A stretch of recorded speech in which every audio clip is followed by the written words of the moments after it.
Shalom Bapak Ibu semuanya yang terkasih di dalam Kristus Yesus Tuhan dimanapun berada. Apa kabar semuanya? Baik dan sehat tentunya. Senang dapat menyapa kita semuanya, saudara-saudaraku yang ada di Pulau Sumatera, Pulau Jawa, Kalimantan, Sulawesi, Bali, Nusa Tenggara, Maluku, sampai dengan Papua. Bahkan saudara-saudaraku yang dengan setia mendengarkan firman Tuhan, baik yang ada di Malaysia, Amerika, Australia, Jepang, ataupun juga bagi saudara-saudara yang baru pertama kali mendengarkan channel firman Tuhan lewat channel YouTube ini. Saya berdoa saudara-saudara dikuatkan dan diberkati lewat firman Tuhan yang kita dengarkan bersama-sama pada saat ini. Saya beri judul firman Tuhan yang akan kita sharingkan, yang kita akan dengar, yaitu Pentakosta. Sebelumnya saya mau mengajak untuk kita terlebih dahulu berdoa. Mari kita berdoa. Bapa yang maha baik, Bapa dalam surga, di dalam nama Tuhan Yesus, terima kasih Tuhan, Engkau memberikan kami telinga seorang murid Tuhan. Saat ini Tuhan, kami buka telinga kami dan hati kami, jadikan hati kami menjadi tanah yang subur. Pakai hamba untuk menyampaikan apa yang Tuhan mau sampaikan lewat firman Tuhan dengan judul Pentakosta. Dan hamba berdoa setiap kami satu persatu dikuatkan dan diberkati mengalami jamahan Tuhan. Sembunyikan hamba di belakang salib-Mu Tuhan. Basuh kami, basuh hamba dengan darah Yesus. Karena penebusan darah Yesus jauh lebih kuat daripada apapun. Sanggup memulihkan hidup kami, sanggup mengangkat kehidupan kami, dan sanggup membuat hidup kami menjadi berkat, berdampak, dan melakukan apa yang Tuhan kehendaki bagi setiap kami. Terima kasih Tuhan, firman-Mu adalah kebenaran, dan kebenaran itu akan memerdekakan setiap kami. Dalam nama Yesus Kristus, hari ini kami dimerdekakan. Hari ini kami Tuhan mengalami jamahan Tuhan, dan bukan hanya hari ini, sepanjang umur hidup kami. Tuhan, Roh Kudus yang ada dalam hidup kami memberikan kami kemenangan demi kemenangan. Dalam nama Yesus kami sambut firman Tuhan. Haleluya. Amin. Saudara, tepat hari Minggu yang lalu kita memperingati hari pencurahan Roh Kudus. Sebenarnya saudara, yang dikenal dengan hari Pentakosta yang terjadi lebih kurang 2000 tahun yang lalu. Sebenarnya dalam perjanjian lama sudah dikenal istilah Pentakosta. Bangsa Israel menyebut Pentakosta sebagai hari pengucapan syukur atas pembebasan dari perbudakan Mesir bagi umat Israel. Sedangkan bagi kita orang percaya yang hidup dalam perjanjian baru, kita memperingati Pentakosta sebagai hari pencurahan Roh Kudus.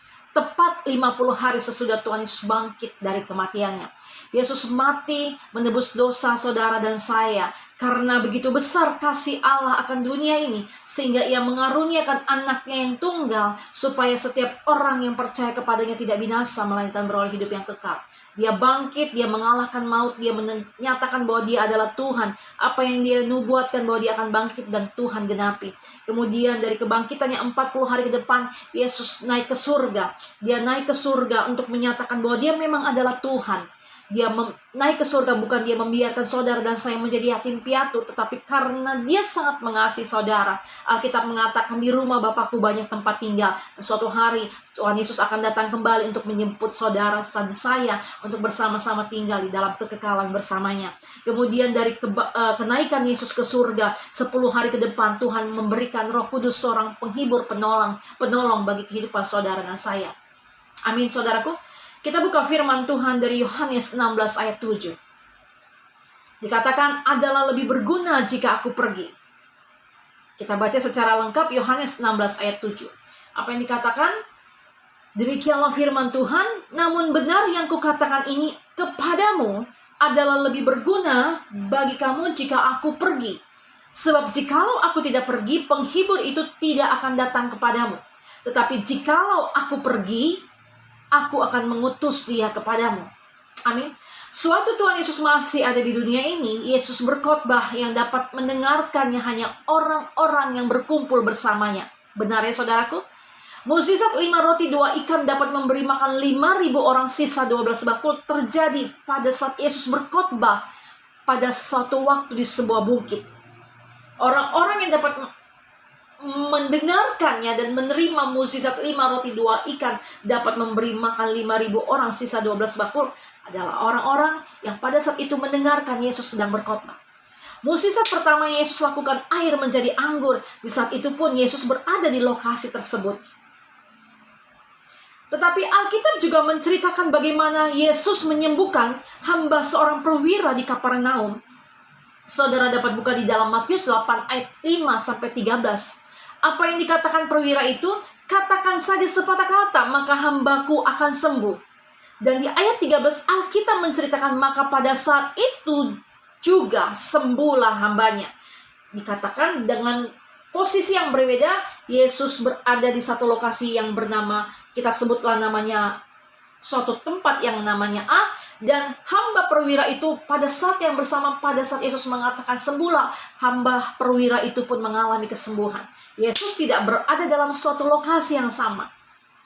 Tetapi pada umumnya, jika kita membaca Alkitab, pada saat Yesus ada di dunia ini, mukjizat kesembuhan, mukjizat-mukjizat yang dialami pada zaman itu, pemberitaan firman Tuhan, warta kebenaran yang disampaikan Yesus, ke jalan keselamatan itu, orang-orang yang dapat mendengarkannya adalah orang-orang yang secara fisik bersama-sama Yesus. Amin, saudaraku. Sedangkan di zaman sekarang, dimanapun kita berada, pemberitaan Injil yang begitu luar biasa, perkembangannya juga luar biasa. Amin, saudaraku. Kita bisa mendengarkan firman Tuhan lewat YouTube sambil tiduran, dan tiba-tiba kita menangis. Tiba-tiba orang tersebut mengatakan, Yesus, aku mengasihimu. Yesus, aku minta ampun, tadi aku telah melukai perasaan mamaku. Yesus, Tuhan Yesus, ampuni, tadi aku telah terlalu keras dengan anakku. Tiba-tiba kita menangis. Itu semua adalah pekerjaan Roh Kudus, saudara. Siapa yang pernah mengalami hal seperti itu? Itu adalah suatu pekerjaan yang dimana Roh Kudus lah yang mengerjakannya. Tuhan Yesus naik ke sorga, saudaraku, adalah bukti bahwa Yesus sangat mengasihi umat manusia di seluruh muka bumi ini. Yesus sangat mengasihi saudara yang saat ini mendengarkan firman Tuhan dan mengasihi saya. Dia kembali ke sorga karena Yesus yang adalah Tuhan memang berasal dari sorga. Namun dengan dia kembali ke sorga, dia memberikan penolong bagi saudara dan saya. Dia memberikan Roh Kudus bagi saudara dan saya. Dengan Roh Kudus yang ada dalam saudara dan saya, kita dijadikan saksi-saksi Tuhan. Kita diberikan kuasa untuk melakukan pekerjaan-pekerjaan yang Yesus lakukan sewaktu Yesus masih di dunia ini. Ada amin, saudaraku?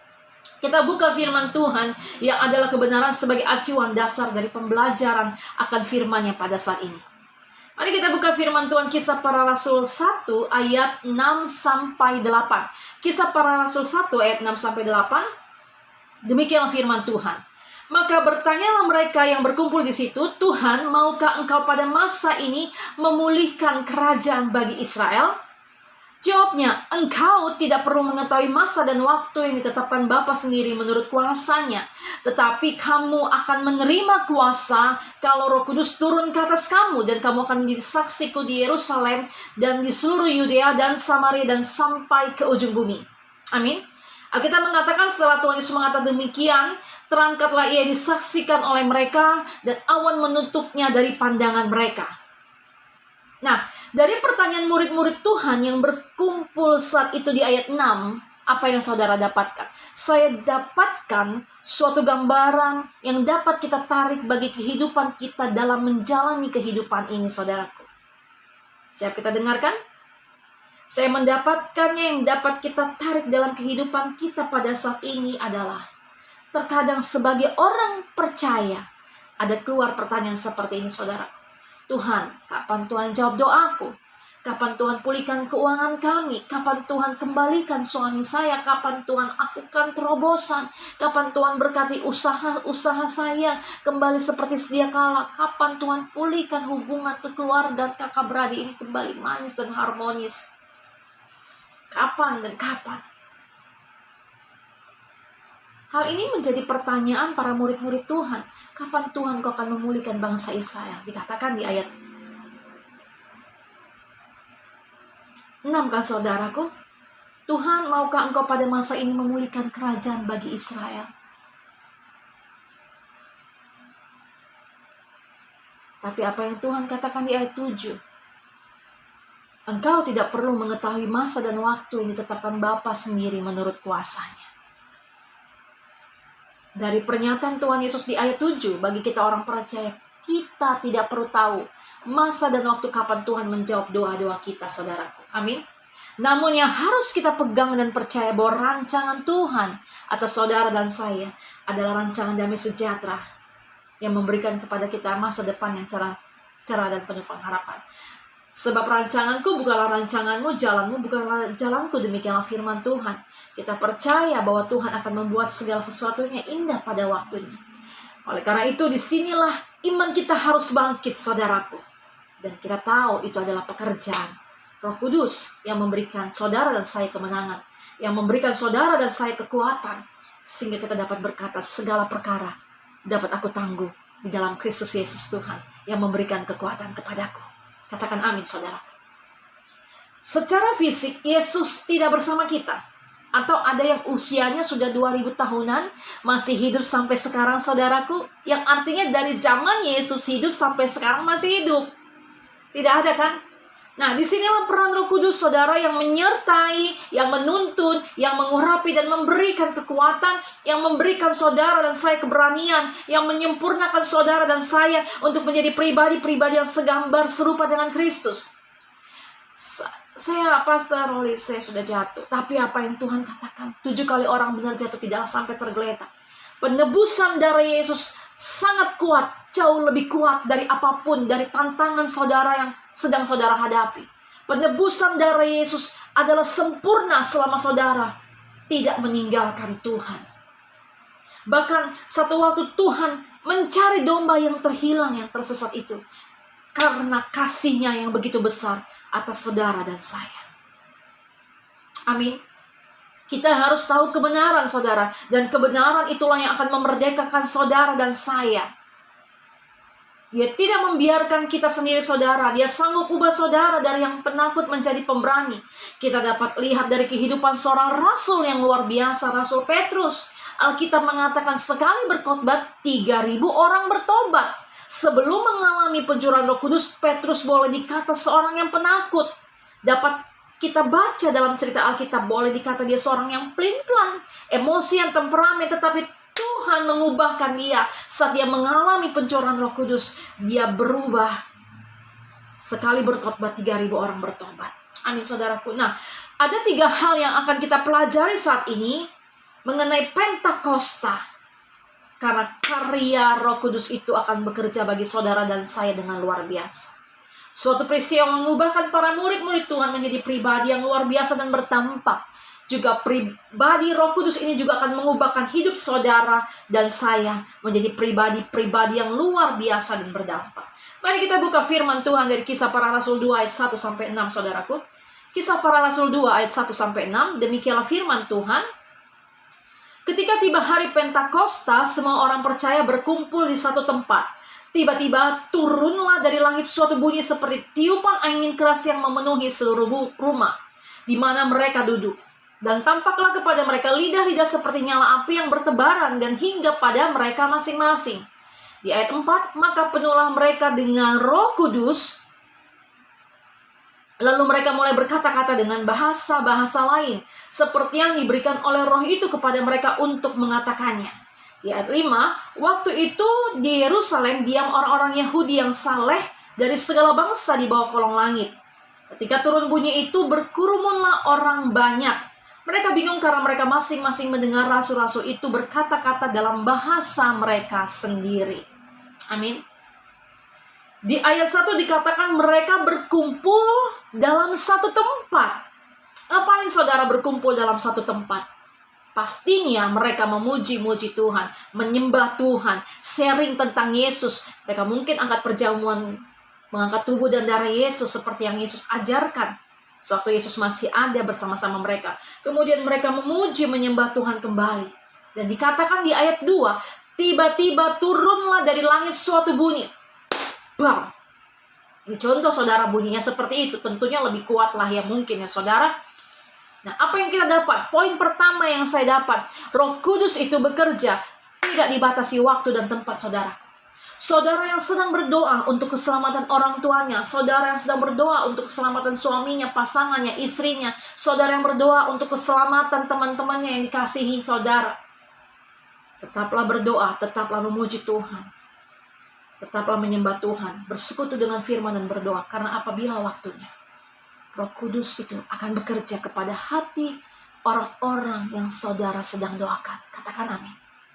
Pada waktunya, Roh Kudus akan bekerja menjamah orang-orang yang saudara sedang doakan. Pada waktunya, Roh Kudus akan bekerja, saudaraku. Kita buka firman-Nya dalam dalam Yohanes 16 ayat 8.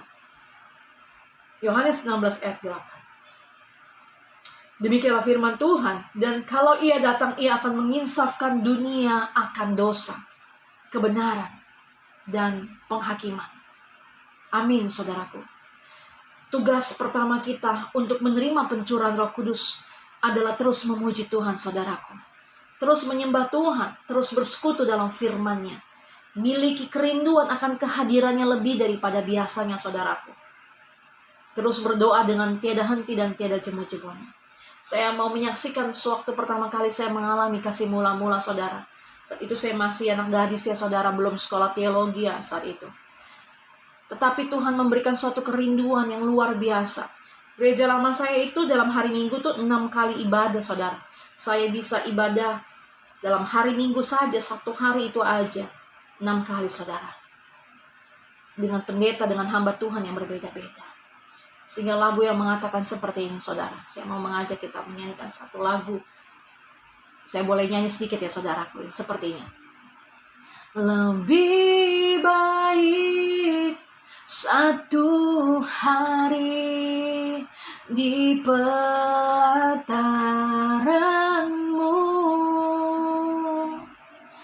daripada 1000 hari di tempat lain. Amin, saudaraku. Saat kita memiliki suatu kerinduan, haus akan Tuhan, kita berkata lebih baik Tuhan satu hari di pelataran-Mu daripada di tempat lain. Kita cari Tuhan, bukan di suatu rutinitas. Kita beribadah hari Minggu bukan di suatu rutinitas, tapi kita ingin mengalami perjumpaan dengan Tuhan. Lewat pujian penyembahan kita kepada Tuhan, kita antusias mendengarkan firman-Nya. Tuhan, berbicaralah Engkau padaku. Itulah yang harus kita miliki untuk menerima pencurahan Roh Kudus, saudaraku. Amin. Jadi poin pertama yang kita catat, Roh Kudus yang dicurahkan akan menginsafkan manusia dari dosa dan membawa kepada pertobatan. Sehingga tidak heran kita menyaksikan dalam suatu ibadah-ibadah yang penuh pengurapan. Tiba-tiba kita mendengarkan suara orang di sana menangis dan berlari ke depan. Saya mau terima Tuhan Yesus. Saya mau dibaptis. Itu semua adalah pekerjaan Roh Kudus. Dengan kuasa Roh Kudus, dengan Roh Kudus itu kita dibawa kepada pengertian. Kita mengalami perjumpaan dengan firman Tuhan, dengan kebenaran. Sebab kebenaran itulah yang akan memerdekakan saudara dan saya.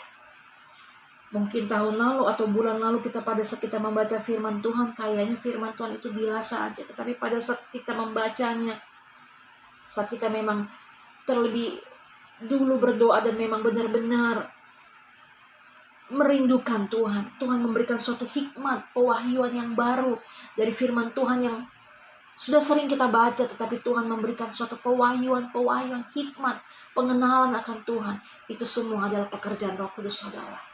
Rasul Petrus diubah menjadi seorang yang luar biasa pemberani. Alkitab mengatakan sekali berkhotbah 3.000 orang bertobat. Itu bukan karena Petrus pandai bicara, bukan karena Petrus sekolah ilmu komunikasi atau sekolah PR. Karena pada zaman itu pun belum ada sekolah itu, saudara. Tetapi itu adalah karya Roh Kudus. Salah satu tokoh penginjil yang saya suka, saudara, salah satunya adalah almarhum Reverend Reinhard Bonnke. Mungkin saudara juga suka membacanya. Pada satu waktu dia masih muda, dia pergi ke suatu negara Afrika. Pada hari pertama tidak ada orang-orang yang datang. Hari kedua ada orang yang datang, dan tiba-tiba kuasa Roh Kudus bekerja. Dia berbicara dalam pengurapan Roh Kudus yang kuat. Dan pada satu tempat orang-orang berteriak memanggil Yesus. Pada satu tempat orang-orang menangis mengalami jamah Tuhan. Dan pada satu tempat tanpa dijamah orang itu mengalami kesembuhan, mukjizat-mukjizat. Itu semua karena pekerjaan Roh Kudus, saudaraku.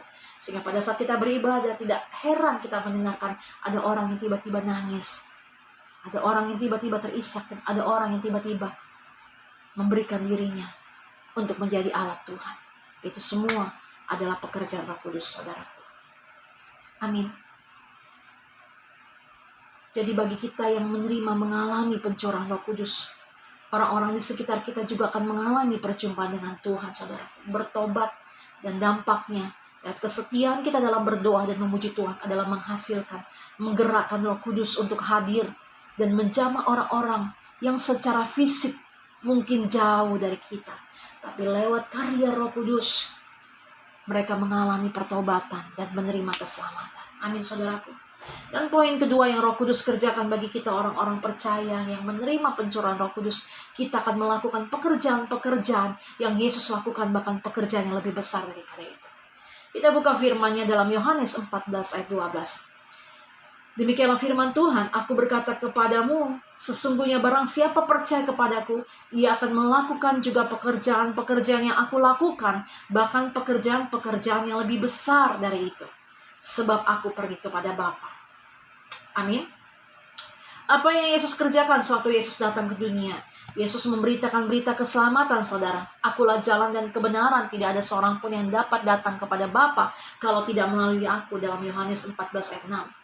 Yesus memberitakan, mengajarkan kita mengenai pengampunan. Apa yang Yesus ajarkan mengenai pengampunan? Kita harus mengampuni sesama kita 70 kali 7 kali. Bukan hanya mengampuni orang-orang yang baik sama kita. Mengasihi orang-orang yang baik sama kita, itu mudah, saudara. Tapi bagaimana kita mengasihi orang-orang yang telah berbuat jahat bagi kita, yang memfitnah kita atau yang melukai perasaan kita, tetapi Tuhan mengajarkan kita untuk kita mengampuni dan mengasihi 70 kali 7 kali tidak terhingga, saudaraku. Dan Tuhan Yesus memberi contoh bagaimana dia memberikan pengampunan. Tuhan memberikan gambaran seorang perumpamaan antara bapa dan anak sulung dan anak bungsu. Saat anak bungsu itu menyadari bahwa dia telah melakukan kesalahan, dia telah menghabiskan harta warisan dari orang tuanya, dia telah melakukan kesalahan, dan dia berniat untuk kembali kepada bapa. Sebelum anak bungsu itu sampai kepada bapa, dari kejauhan bapa sudah melihat bapa berlari mendapatkan anak itu. Yesus mengajarkan mengenai pengampunan juga banyak hal dalam Alkitab yang dapat kita petik, saudaraku. Bagaimana Tuhan Yesus mengajarkan, mengangkat cerita mengenai Zakheus, seorang pemungut cukai. Bagaimana Yesus memberikan contoh seorang perempuan yang kedapatan berzina, yang apa yang Tuhan Yesus katakan, jika dari kalian orang-orang yang hadir tidak ada yang tidak pernah melakukan dosa. Dan Alkitab mengatakan dari yang tertua mereka meninggalkan perempuan tersebut sampai yang termuda. Kasih Tuhan itu begitu besar, saudaraku. Tuhan memberikan contoh teladan mengampuni dan mengasihi. Sebagaimana waktu Petrus menyangkal Yesus, Tuhan memberi contoh juga dan teladan. Yesus memberikan kepercayaan kepada Petrus. Amin, saudaraku. Amin, saudaraku. Poin kedua dari pencurahan Roh Kudus, kita dimampukan untuk melakukan pekerjaan-pekerjaan yang Yesus Kristus lakukan, bahkan pekerjaan-pekerjaan yang lebih besar daripada itu. Saat kita lagi mendoakan seseorang, orang tersebut di luar sana atau jauh dari kita lewat telepon, kita mendoakan dan tiba-tiba orang itu menangis. Orang itu tiba-tiba mengalami jamahan Tuhan, dipulihkan, disegarkan, kembali dapat bangkit. Itu karena Roh Kudus yang bekerja lewat hidup saudara dan orang tersebut mengalami Tuhan. Orang itu membuka hatinya, Roh Kudus bekerja. Semua itu adalah pekerjaan Roh Kudus, saudaraku.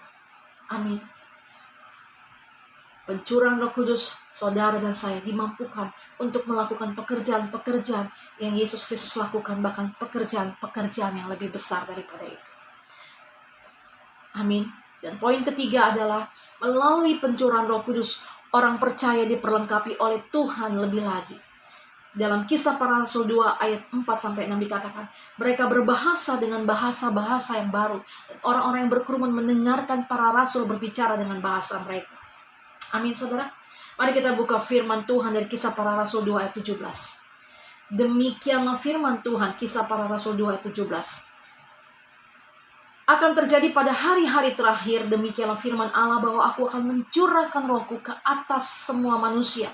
Maka anak-anakmu laki-laki dan perempuan akan bernubuat, dan teruna-terunamu akan mendapat penglihatan-penglihatan, dan orang-orangmu yang tua akan mendapat mimpi. Nabi Yoel sudah menubuatkan hal ini, saudaraku, di kitab Yoel 2 ayat 8. Makanya tidak heran dalam suatu ibadah atau persekutuan yang penuh dengan pengurapan kita mendengarkan ada yang bernubuat, ada yang mendapatkan penglihatan, ada yang berbahasa roh, dan sebagainya, saudaraku. Namun sebenarnya semua itu harus kita uji sesuai dengan kebenaran firman Tuhan. Dan pada saat kita menerimanya, kita diberikan damai sejahtera. Amin. Jadi poin ketiga dari pencurahan Roh Kudus, Tuhan memperlengkapi kita orang-orang percaya dengan karunia-karunia-Nya untuk suatu kepentingan, untuk pembangunan tubuh Kristus bagi kepentingan dan kemuliaan kerajaan surga, saudaraku. Amin. Ada karunia bahasa roh, ada karunia menafsirkan, ada karunia kesembuhan, ada karunia bernubuat, ada karunia mimpi, ada karunia penglihatan, ada karunia hikmat. Sehingga tidak heran ada satu waktu orang-orang yang sederhana tapi berbicara dengan kata-kata yang hikmat, sehingga orang yang mendengarkan diberikan kekuatan. Tiba-tiba orang-orang itu tersebut diberikan pencerahan bagi kita yang mendengarkan. Ada hikmat yang kita dengarkan, kita diberikan pengertian-pengertian. Itu semua adalah karunia-karunia yang Tuhan berikan oleh kuasa, oleh karya Roh Kudus yang dilimpahkan bagi orang-orang percaya. Amin, saudaraku. Siapa di sini Bapak Ibu yang punya karunia mimpi, yang punya karunia penglihatan, karunia nubuat? Bahwa itu kepada Tuhan, sehingga semakin teguh, sehingga semakin kuat. Nah, semuanya itu dipakai untuk kemuliaan nama Tuhan. Pencurahan Roh Kudus yang pertama, yang dimana Roh Kudus bekerja, tidak dibatasi waktu dan tempat. Tiba-tiba Roh Kudus bekerja, dan orang-orang kita doakan, orang-orang yang selama ini jauh dari kita akan kembali kepada kita. Orang-orang yang selama ini berbuat jahat akan menjadi orang-orang yang baik dan mengasihi dan memberkati kita. Kuasa Roh Kudus yang bekerja dalam kehidupan kita, kuasa Roh Kudus yang bekerja akan membawa orang kepada pertobatan, kepada kebenaran, mengerti kebenaran, dan hidup dimampukan untuk melakukan kebenaran. Saudara, kita tidak dibiarkan yatim piatu. Roh Kudus yang ada dalam hidup kita jauh lebih besar, karena penebusan darah Yesus sangat jauh lebih kuat dari apapun yang saudara sedang hadapi, dari tantangan seberat apapun. Kita boleh berkata, segala perkara dapat kutanggung di dalam Kristus Yesus Tuhan yang memberikan kekuatan padaku. Indah pada waktunya, Roh Kudus akan bekerja menjawab doa-doa saudara dan saya. Itu pekerjaan Roh Kudus yang membawa tiba-tiba teman saudara yang saat ini saudara sedang doakan datang dan menerima Yesus. Pencurahan Roh Kudus, saudara. Kebenaran itu yang akan memerdekakan saudara dan saya. Tidak ada penghakiman, karena iblis telah dikalahkan, karena maut telah dikalahkan. Tidak ada satupun yang dapat mendakwa kita, yang menjauhkan kita dari kasih karunia Tuhan. Karena hari penghakiman belum dimulai, suatu hari nanti. Tapi pada saat ini kita diberikan kesempatan. Kita merespon, kita dimampukan untuk mengasihi Yesus, untuk mencintainya, dan melakukan apa yang Tuhan mau untuk kita kerjakan selama kita hidup di dunia ini. Amin, saudaraku. Dan poin yang kedua, pencurahan Roh Kudus, kita diberikan kuasa, kita dimampukan untuk melakukan pekerjaan-pekerjaan yang Yesus Kristus lakukan, bahkan pekerjaan yang lebih besar daripada itu. Sehingga perkataan kita bukan hanya sekedar suatu perkataan biasa, tapi perkataan kita mengandung kehidupan, ada janji, ada kehidupan. Sebab kerajaan surga bukan terdiri dari perkataan, tetapi dari kuasa. Sehingga pada saat kita memberitakan Injil, sehingga tidak heran pada saat kita mendengarkan hamba-hamba Tuhan, penginjil-penginjil, bahkan anak-anak muda yang biasa-biasa yang dipakai Tuhan mengalami zaman Roh Kudus. Mereka berbicara dengan bahasa sederhana. Tiba-tiba orang yang di luar sana atau orang yang mendengarkan mengalami pertobatan. Datang, saya mau menerima Tuhan Yesus, saya mau dibaptis. Itu karena kuasa Roh Kudus. Dan poin ketiga dari pencurahan Roh Kudus, kita diperlengkapi dengan karunia-karunia Tuhan untuk kepentingan kerajaan surga. Yang dikatakan dalam firman Tuhan, pada hari-hari terakhir aku akan mencurahkan Rohku ke atas semua manusia, ke semua manusia, saudaraku. Jadi bukan hanya orang tua saja, bukan hanya orang yang usia 30 tahun ke atas, tetapi ke segala kalangan usia, ke atas semua manusia. Maka anak-anakmu laki-laki dan perempuan akan bernubuat, dan teruna-terunamu akan mendapat penglihatan-penglihatan, dan orang-orang tua akan mendapat mimpi. Saudara dan saya siap untuk menerima pencurahan Roh Kudus? saudara dan saya siap menjadi saksi-saksi Tuhan yang dipakai Tuhan dengan luar biasa untuk menyatakan, menyaksikan kehidupan saudara dan saya. Semua itu untuk kemuliaan nama Tuhan. Bahkan kegagalan, kelemahan, keterbatasan saudara, Roh Kudus dapat pakai untuk menjadi kesaksian bahwa Yesus yang saudara dan saya sembah adalah Yesus yang dahsyat dan luar biasa. Dia tidak membiarkan kita yatim piatu sendiri, tapi Dia memberikan seorang penghibur dan penolong yang dengan setia menyertai kita sampai kepada kesudahannya, yaitu Roh Kudus. Mari kita berdoa, saudaraku. Bapa yang maha baik, Bapa dalam surga, di dalam nama Tuhan Yesus, hamba telah selesai menyampaikan kebenaran firman-Mu, Tuhan. Pentakosta, pencurahan Roh Kudus, hamba percaya Tuhan. Kebenaran firman Tuhan yang hamba sampaikan, sebab kebenaran adalah firman-Mu, firman-Mu yang adalah kebenaran yang memerdekakan kami. Maka hamba berdoa di dalam nama Tuhan Yesus, bagi setiap umat Tuhan yang saat ini mendengarkan, yang lemah Tuhan kuatkan, bangkitkan iman percaya setiap kami Tuhan. Saat tidak ada jalan, Tuhan membuka jalan, sebab Engkau adalah jalan dan kebenaran dan hidup itu Tuhan. Bahkan Tuhan, saat tidak ada tanda-tanda adanya suatu mata air, tetapi Engkau memberikan mata air untuk kami mendapatkan, karena Engkau adalah sumber kehidupan kami. Bukakan setiap pintu-pintu yang tertutup dan masih tertutup, Tuhan bukakan, sehingga segala sesuatunya yang kami doakan, Bapa dalam surga mendengarkannya di dalam Kristus Yesus Tuhan, sehingga segala sesuatunya menjadi terbuka untuk kemuliaan nama Tuhan. Bagi yang membutuhkan pekerjaan, Tuhan bukakan dan berkati. Bagi yang membutuhkan terobosan, berkat-berkat keuangan, bukakan Bapa, berkat-berkat keuangan-Mu limpahkan. Sebab firman-Mu berkata, Engkau Allah Jehovah Jireh, Allah yang menyediakan segala kebutuhan dan keperluan umat-Mu menurut kekayaan dan kemuliaan di dalam Kristus Yesus Tuhan. Engkau sanggup membukakan segala tingkap-tingkap langit berkat daripadamu Tuhan sampai berkelimpahan, sehingga kami sebagai orang-orang percaya yang hidup oleh penebusan dari Yesus dengan iman percaya kami kepada Tuhan, kami boleh menerima apa yang Yesus janjikan, bahwa Yesus datang dalam hidup kami untuk kami mempunyai hidup dan mempunyai dalam segala kelimpahan. Hamba berdoa bagi jemaat Tuhan yang saat ini mungkin sedang ada yang sakit, Tuhan. Taruh tangan-Mu di bagian tubuh yang sakit. Hamba berdoa, Tuhan jamah dalam nama Yesus oleh bilur-bilur Tuhan Yesus. Terima kesembuhan. Bapa, kami berdoa jika mungkin dari jemaat Tuhan atau anak-anak-Mu yang saat ini sedang berdoa untuk keselamatan keluarganya, pemulihan keluarganya, pemulihan ekonomi, bisnis, pekerjaan mereka, pulihkan, bukakan Tuhan. Berkati Tuhan, pertemukan dengan orang-orang yang tepat, sehingga membuat segala sesuatunya yang umat-Mu kerjakan berhasil, beruntung, dan berkali lipat berkat Tuhan boleh tambah, limpahkan, dan kami terima dan nikmati, dan orang-orang yang di sekitar kami dapat menikmati. Berkati kami dengan sukacita, damai sejahtera pada Tuhan. Dalam nama Yesus kami terima pencurahan Roh Kudus-Mu Tuhan. Bapa yang setiap umat-Mu, berikan kami kehausan, bagi setiap kami haus dan lapar akan firman-Mu lebih lagi, haus dan lapar akan hadirat-Mu, akan kerajaan surga-Mu lebih lagi. Tuhan, kami mau terima pencurahan Roh Kudus, kami mau mengalami pencurahan Roh Kudus Tuhan, di dalam nama Tuhan Yesus Kristus. Tuhan, mampukan kami dapat melakukan pekerjaan-pekerjaan yang Yesus Kristus lakukan. Mampukan kami Tuhan, bahkan firman-Mu berkata, bahkan pekerjaan yang lebih besar daripada itu. Perlengkapi kami dengan segala karunia talenta untuk penggenapan rencana-Mu yang kudus. Berkati umat-Mu Tuhan, berkati, limpahkan sukacita, damai sejahtera, dan kemenangan daripada Tuhan.